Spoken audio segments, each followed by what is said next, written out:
नमस्कार, Krrish Singh art channel में आप सभी का स्वागत है। हमारी आज की कहानी है बिगड़े बेटे को सबक सिखाने के लिए बाप ने उठाया ऐसा कदम। रामलाल जी अपनी पत्नी के साथ आंगन में बैठे थे कि अचानक कुछ लोग आए और बोलने लगे, चलो घर से बाहर निकलो, और घर का सामान उठाकर बाहर फेंकने लगे। रामलाल जी और दुलारी जी उन आदमियों के पैर पड़ती हैं और उनके सामने गिड़गिड़ाते हुए कहती हैं, बेटा हमारी उम्र तो देखो, हम ठीक से खड़े भी नहीं हो पाते हैं, ऐसे में हम कहाँ जाएंगे। उस आदमी ने कहा, देखो तुम लोगों की हम पहले भी काफ़ी मदद कर चुके हैं, पर अब और नहीं कर सकता। आपके बेटे ने पूरे 25 लाख में इस घर को मुझे बेचा है और फिर तुमको अकेला छोड़कर चला गया। इसमें मेरा क्या दोष है? हमारे बेटे ने हमें धोखा दिया है, हमसे धोखे से दस्तखत करवाकर इस घर को बेच दिया। हमारा तो और कोई ठिकाना भी नहीं है जहाँ कि हम जा सकें। तुम लोग जहाँ जाना है जाओ, मैंने कोई वृद्ध आश्रम नहीं खोल रखा है। तुम लोगों का रोना धोना देखकर पिघल गया और 1 महीने की मोहलत दे दी, अब और नहीं। मुझे इस घर को भाड़े पर चढ़ाना है, आखिर मेरा भी धंधा है। घोड़ा अगर घास से दोस्ती करेगा तो खाएगा क्या? फिर वह आदमी उनसे कहता है, सुनो, तुम लोगों का रहने का इंतज़ाम मैं करवा सकता हूँ। यहाँ पास ही में एक वृद्ध आश्रम है, तुम लोग चाहते हो तो मैं तुम लोगों का रहने का इंतज़ाम करवा सकता हूँ। रामलाल जी ने कहा, हाँ बेटा, अगर ऐसा करवा सकते हैं तो बड़ी मेहरबानी होगी। और दोनों उस वृद्ध आश्रम में रहने चले जाते हैं। उन्हें बड़ा आश्चर्य हुआ यह देखकर कि वहाँ जितने भी बुजुर्ग हैं, सभी के अपने बच्चे होते हुए भी वे सब यहाँ रहते हैं। किसी के बच्चे ने उन्हें यहाँ छोड़ दिया है या फिर कोई बच्चों से परेशान होकर यहाँ खुद आ गए।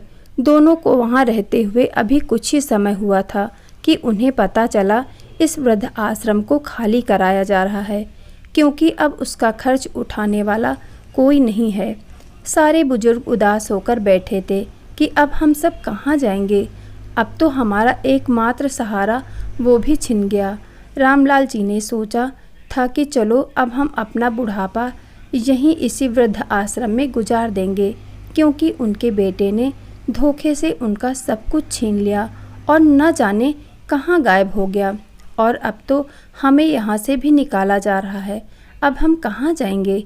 वृद्ध आश्रम के सभी बुजुर्गों को अलग अलग वृद्ध आश्रम में भेजा जा रहा था, तो रामलाल जी और दुलारी जी को भी एक अलग किसी दूर के शहर के वृद्ध आश्रम में भेजा गया। जब उन बुजुर्गों को ले जाया जा रहा था, मानो ऐसा लग रहा था जैसे बेचारे कोई अनचाहे गाय भैंस हैं। जब उनकी उम्र हो गई और उनकी ज़रूरत खत्म हो गई तो उन्हें एक हाथ से दूसरे हाथ दिया जा रहा है। रामलाल जी अपने आंसू पोंछ कर कह रहे थे, दुलारी, क्या यही दिन देखने के लिए मैंने एक एक पैसा जोड़कर अपना घर बनाया था? मैंने सोचा था कि एक छोटा सा घर बनाऊंगा जिसमें मेरे बच्चे और मैं चैन से रह पाऊंगा, पर तब कहाँ पता था कि घर बनाने के बावजूद यूँ दर दर भटकना पड़ेगा। आप चिंता मत कीजिए जी, सब ठीक हो जाएगा। दुलारी जी अपने आंसू पोंछते हुए कहती हैं, इतने दिनों तक पिछले वृद्ध आश्रम में रहते हुए वहाँ के लोगों से काफ़ी लगाव सा हो गया था। फिर नई जगह, नए लोग, दोनों को काफ़ी चिंता हो रही थी। एक दिन उस आश्रम में जो नए आए थे उन सबको बताया जा रहा था कि यहाँ बीच बीच में सबको काम करने ले जाया जाता है। कुछ बड़े लोगों के घर में जब कोई बड़ा अनुष्ठान होता है घर के कामों में मदद के लिए, इससे वह इस आश्रम के आर्थिक खर्च की मदद करते हैं, जिससे यह आश्रम अच्छे से चल पाए। रामलाल जी और दुलारी जी तो यह बात सुनकर हैरान थे। रामलाल जी कहने लगे, क्या ऐसा भी होता है? हम बूढ़ों को भी काम में लगाया जा सकता है? यह बड़े लोग हमें क्यों ले जाते हैं काम के लिए, जबकि वह चाहे तो अच्छे जवान तंदुरुस्त इंसान को काम पर लगा सकते हैं, क्योंकि जब वह पैसे देंगे ही तो किसी अच्छे को ही देंगे ना। पता नहीं जी, मुझे तो आपकी फिक्र हो रही है, मैं तो फिर भी कर ही लूँगी। दुलारी जी चिंता जताते हुए कहती हैं। रामलाल जी ने कहा, चलो अब देखा जाएगा क्या काम देते हैं। उसके बाद वह वहाँ के बुजुर्गों से पूछते हैं, क्यों भाई, देखकर तो तुम मेरे हम उम्र ही लगते हो और तुम यहाँ पुराने भी हो, तुम तो बता ही सकते हो हमें कौन सा काम दिया जाता है। वह आदमी एक हल्की सी मुस्कान के साथ कहता है, नए आए हैं, सब्र कीजिए, सब पता चल जाएगा। बस एक ही बात कहना चाहूँगा, इस दुनिया में कुछ भी मुफ्त नहीं मिलता है। जब हमारे बच्चों ने हमें नहीं बख्शा तो गैरों से क्या उम्मीद करना। कम से कम यह हमें रहने के लिए छत तो दे रहे हैं। यह कहकर वह बुजुर्ग चला गया। रामलाल जी उस आदमी की बातों से हैरान हो गए और उनके बातों का मतलब समझने की कोशिश करने लगे। उस दिन वहाँ के कुछ बुजुर्गों का चुनाव हुआ, एक बड़े घर के आदमी के यहाँ पार्टी में काम करने के लिए। बस फिर क्या था, रामलाल जी और दुलारी जी का भी काम के लिए चुनाव हुआ। जिन बुजुर्गों का चुनाव हुआ उन सभी को शाम को ले जाया जा रहा था। सभी एक बड़े बंगले के अंदर गए। फिर वृद्ध आश्रम के अध्यक्ष ने सबको काम देना शुरू कर दिया। जहां दुलारी जी को रसोई मदद के लिए कहा गया, वहीं रामलाल जी को घर के सारे बाथरूम की सफाई करने को कहा गया। यह सारे काम सुनकर तो वह हैरान ही हो गए। फिर रामलाल जी ने कहा, मैं यह काम नहीं करूँगा। वहाँ के अध्यक्ष ने कहा, अच्छा कोई बात नहीं, फिर आप लोग अपना ठिकाना कहीं और देख लीजिए, क्योंकि मुफ्त में कब तक कोई आपको रोटी देगा। आपके बच्चों ने जब आप लोगों को मुफ्त में रखने से मना कर दिया, फिर हम तो गैर हैं। नहीं नहीं, वह दरअसल उनकी तबीयत ठीक नहीं है, इसलिए यह काम को मना कर रहे हैं। आप इन्हें कोई आसान सा काम दे दीजिए। दुलारी जी ने कहा, ठीक है, फिर आप घर के लोगों को चाय पानी दे देना, उस आश्रम के अध्यक्ष ने कहा और वहाँ से चला गया। दुलारी, यह तुम क्या कह रही हो, हम यह सब करेंगे? रामलाल जी ने कहा, तो फिर हम क्या सड़क पर रहेंगे? हमारे पास और कोई रास्ता बचा है क्या? वह तो इनका भला हो, कम से कम हमें रख तो रहे हैं।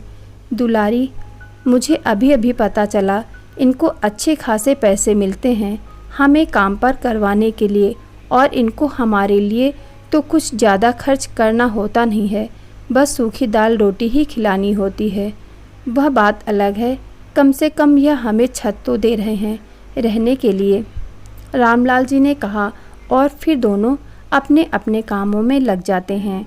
रामलाल जी सबको चाय दे रहे थे। एक आदमी को उन्होंने पीछे से कहा, साहब चाय।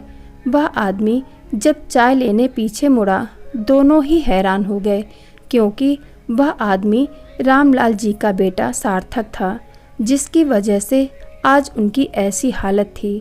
चाय देकर रामलाल जी जाने लगे तो सार्थक ने उसे बुलाकर कहा, जरा सुनो। रामलाल जी ने कहा, हाँ कहिए, यह चाय तुमने बनाई है?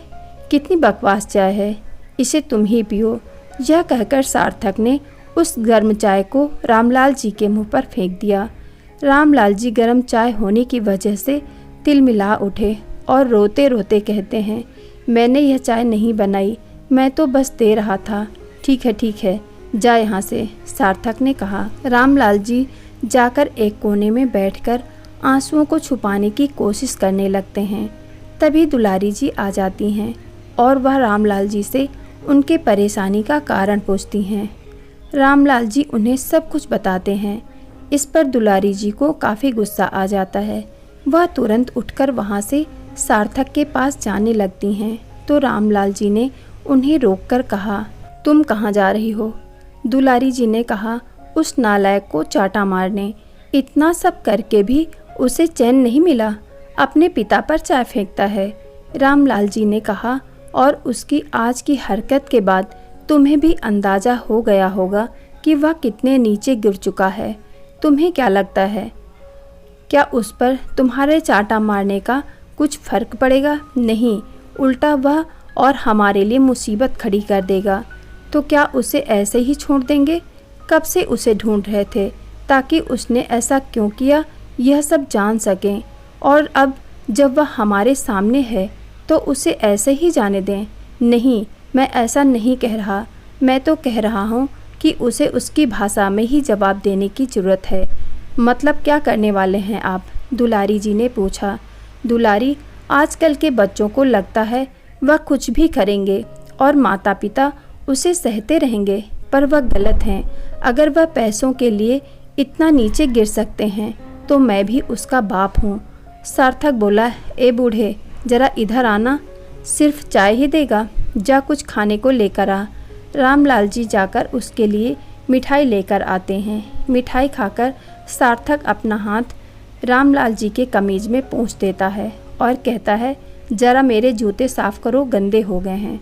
रामलाल जी उसकी ओर आंखें बड़ी बड़ी करके घूरने लगते हैं कि तभी सार्थक फुसफुसाकर उनसे कहता है कि ज़्यादा गुस्सा दिखाने की ज़रूरत नहीं है, नहीं तो पहले सिर्फ घर से बेघर किया था, अब इस काम से भी निकलवा कर भूखे मरने की नौबत में ला दूंगा। पता है, आज मेरी शादी है। यह जो शानो शौकत देख रहे हो ना, वह मेरे लिए ही है। इस घर की बेटी से शादी करने जा रहा हूँ। जैसा कहता हूँ वैसा करो। रामलाल जी ने कहा, हमने कौन सी गलती की थी जो तू हमारे घर में पैदा हो गया? आखिर हमारी कौन सी गलती की सज़ा दे रहा है तू हमें? गलती याद है, जब जुए में पैसे हार गया था, गुंडे मेरे पीछे पड़े थे, तब आपसे मैंने पैसे मांगे थे। आपने क्या किया था? उल्टा पुलिस से मुझे पकड़वाने की धमकी देने लगे, इसीलिए उसका बदला लिया मैंने। सार्थक ने कहा, बेटा, अपने माता पिता को सड़क पर मरता छोड़ अपनी नई जिंदगी बसाने चला है। अरे, तू तो किसी का पति बनने लायक ही नहीं है। तू पहले भी जुआरी था और आज भी जुआरी है। मैं पूरे यकीन के साथ कहता हूँ, तो यह शादी भी पैसों के लिए ही कर रहा है, क्योंकि जितना मैं तुझे जानता हूँ, जिम्मेदारी तो तुझ में है ही नहीं। रामलाल जी ने कहा। सार्थक बोला, मेरे लिए पैसा ही मेरी जिम्मेदारी है। अब मेरी शादी जहाँ हो रही है ना, उसके बारे में जानकर तो होश ही उड़ जाएंगे आपके। उस घर को बेचने के बाद सारा पैसा फिर जुए में हार गया, पर फिर मेरी लॉटरी राखी के रूप में लगी। पता है, इसे भी आप लोगों की वजह से मैंने पाया है। एक बार जान बचाई थी उसकी, फिर अपने अनाथ और अकेले होने का दुखड़ा सुनाया। फिर क्या था, आज के दिन की खुशी आप देख ही सकते हो। सार्थक ने कहा, तुझे क्या लगता है दुनिया में एक तू ही चालाक है? हमें तू एक बार बेवकूफ़ बनाकर अपने सुधारने का वादा कर धोखे से घर के कागजात पर साइन करवाया था। आज भी तू धोखे से एक लड़की को अपने जाल में फंसाने की सोच रहा है। इससे पहले रामलाल जी अपनी बातें खत्म कर पाते, तभी सार्थक बोल पड़ता है, तो क्या आप सबको जाकर बताएंगे? अभी कहाँ आप एक नौकर और कहाँ मैं इस घर का होने वाला जमाई। कौन विश्वास करेगा आप पर? मैं तो कहता हूँ, अपनी भलाई चाहते हो तो चले जाओ यहाँ से, वरना पहले से भी बदतर हाल कर दूँगा। बेटा, तुझे हर बात की जल्दी रहती है। तू जो बड़ा सीना चौड़ा कर अपनी तारीफ कर रहा था मेरे सामने, यह किसी ने सुन लिया। जरा पीछे मुड़कर देख ले। सार्थक जब पीछे मुड़कर देखा तो उसकी दुल्हन राखी को वहाँ खड़ी देखकर उसकी सिट्टी पिट्टी ही गुम हो जाती है। बेटा, पहले मैं बहुत रोता था, क्योंकि तुझे मिलने की उम्मीद नहीं थी, पर जब तुझसे मिलकर वह गर्म चाय का स्वाद चखा, कसम खा लिया था कि तुझे भी एक सबक सिखाऊंगा जिसे तू जिंदगी भर याद रखेगा। फिर मुझे पता चला कि आज तेरी ही सगाई है और मैं उस लड़की को तेरी सच्चाई बताने चला गया, पर बात वहीं आकर अटक गई। सार्थक ने सक पकाते हुए कहा, नहीं राखी, यह सब इस बुढ़े की चाल है, तुम इसकी बातों में मत आओ। कि तभी सार्थक के गाल पर एक जोरदार तमाचा पड़ता है।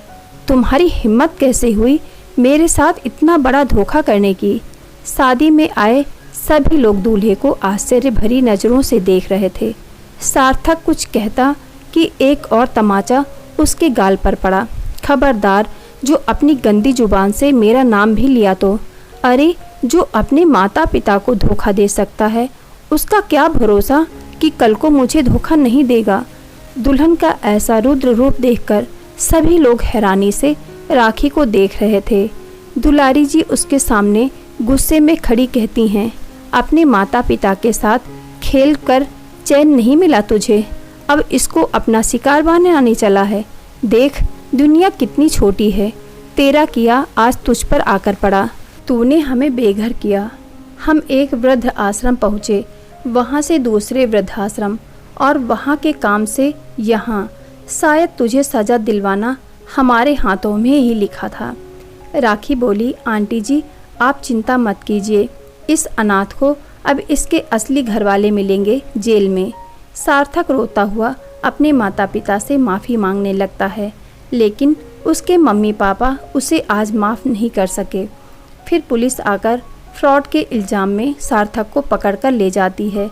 मंडप में मौजूद सभी लोग राखी के लिए ताली बजाने पर मजबूर हो जाते हैं और कहते हैं कि अगर ऐसी ही लड़कियां अपने लिए आगे बढ़कर कदम उठाने लगें तो ऐसे लोगों की कभी हिम्मत नहीं होगी कि वह लड़की के साथ कुछ भी गलत करें। राखी को खुश रहने का आशीर्वाद देकर सभी लोग मंडप से लौट जाते हैं। उसके बाद रामलाल जी और दुलारी जी वहाँ से जाने लगते हैं कि तभी राखी उन्हें रोककर कहती है, आज आप लोगों की वजह से मेरी ज़िंदगी बर्बाद होने से बच गई, इसलिए आप लोगों के लिए मेरे पास कुछ है। आपको वह घर जिसको आपसे धोखे से लिया गया था। आज के ज़माने में जहाँ लोग सिर्फ अपने बारे में सोचते हैं, वहाँ आप लोग असहाय होकर भी मेरे बारे में सोचा, यह जानते हुए भी कि अगर आप सच साबित ना कर पाए तो सड़क पर आ सकते हैं। आपने यह जोखिम उठाया, इसलिए इतना इनाम तो बनता है। अपने घर को फिर से वापस पाकर रामलाल जी और दुलारी जी के खुशी के आंसू बह रहे थे, जो शब्दों में बयां कर पाना मुश्किल था। फिर भी अपने कपकपाते होठों से रामलाल जी कहते हैं, बेटा सदा खुश रहो और आगे से किसी पर भी विश्वास करने से पहले हमारा हाल याद कर लेना, जो लूटे हुए बुजुर्गों को वापस से उनका ठिकाना दिलवाया। आज रामलाल जी और दुलारी जी अपने घर में खुशी खुशी रहते हैं और अपना गुजारा करने के लिए घर के ऊपरी हिस्से को किराए पर रख दिया। उन्हें हर हफ्ते राखी का बेसब्री से इंतज़ार होता है और वह हमेशा ही वहां आती, पूरा दिन वहीं बिताकर फिर शाम को लौट जाती। आज रामलाल जी और दुलारी जी अपने बेटे को बिल्कुल भी भूल चुके थे, क्योंकि उन्हें एक बेटी जो मिल गई थी। रामलाल जी और दुलारी जी ने अपने बेटे के साथ जो किया, आप कितने % सहमत हैं कमेंट करके ज़रूर बताएं। प्लीज़ वीडियो को लाइक करें, शेयर करें और क्रिश सिंह आर्ट चैनल को सब्सक्राइब करें। मिलते हैं एक नई कहानी के साथ। धन्यवाद।